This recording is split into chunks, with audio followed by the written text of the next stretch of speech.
திமுகவுடனான தொகுதி பங்கீட்டு பேச்சுவார்த்தைக்கு பின் கொங்குநாடு மக்கள் தேசிய கட்சியின் பொதுச் செயலாளர் ஈஸ்வரன் அண்ணா அறிவாலயத்தில் செய்தியாளர்களை சந்தித்தார். அந்த காட்சிகளை பார்க்கலாம். உறுப்பினர் மாதேஸ்வரன் ஆகிய 5 பேர் கொண்ட குழு திமுகவின் தொகுதி பங்கீட்டு குழுவோடு பேசியிருக்கிறோம். பேச்சுவார்த்தை எப்படி சுமூகமாக சென்றது என்பதை நாங்கள் வெளியிலே வந்தபோதே நீங்கள் பார்த்திருப்பீர்கள். பேச்சுவார்த்தை மிகவும் சுமூகமாக சென்றிருக்கிறது. இன்றைக்கு மறுபடியும் நாங்கள் பேசியதை திமுகவுடைய தலைவரிடத்திலே சொல்லி பிறகு அடுத்த கட்ட பேச்சுவார்த்தைக்கு அழைக்கிறோம் என்று சொல்லி இருக்கிறார்கள்.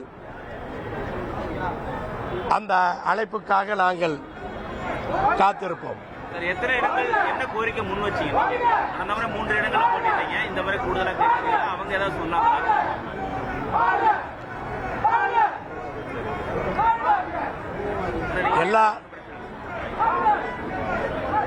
எல்லா கட்சிக்குமே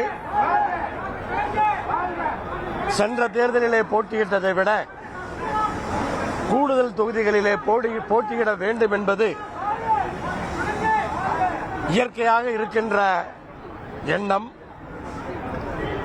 எங்கள் கட்சியினர் மத்தியிலும் அதிகமான தொகுதிகளிலே போட்டியிட வேண்டும் என்ற அந்த ஆவல் இருக்கிறது, அந்த எதிர்பார்ப்பு இருக்கிறது.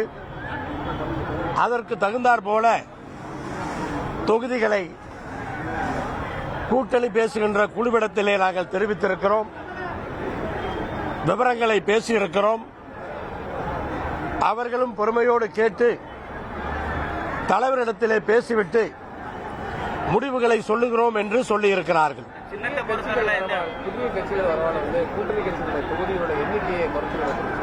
அப்படி ஒன்றும் அவங்க சொல்லல.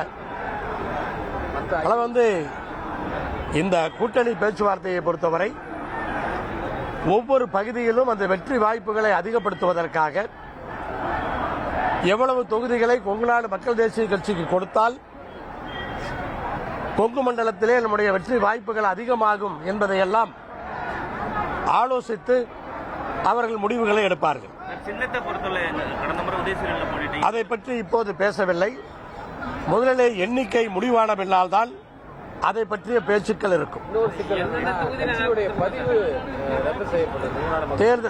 தேர்தல் வழக்குலையும் உங்களுக்கு ஒரு இடைக்கால உத்தரவு வழக்கு நான் போடல. தேர்தல் ஆணையத்திலே நாங்கள் அப்பீல் செய்திருக்கிறோம். தேர்தல் ஆணையத்தின் தரப்பிலிருந்து எங்களிடம் விசாரணை செய்திருக்கிறார்கள். அந்த முடிவுகளுக்காக காத்திருக்கிறோம். நாங்கள் நீதிமன்றத்திற்கு செல்லவில்லை. தேர்தல் ஆணையத்திலும் நாம் அப்பீல் செய்ய முடியும். அதை பயன்படுத்தி அப்பீல் செய்திருக்கிறோம், விசாரணை செய்திருக்கிறார்கள். அந்த முடிவுகளுக்காக காத்திருக்கிறோம். ஓபிஎஸ் இன்னைக்கு திமுக இணைந்திருக்காரு. அவருடைய அரசியல் நிலைப்பாடு எப்படி பாக்குறீங்க?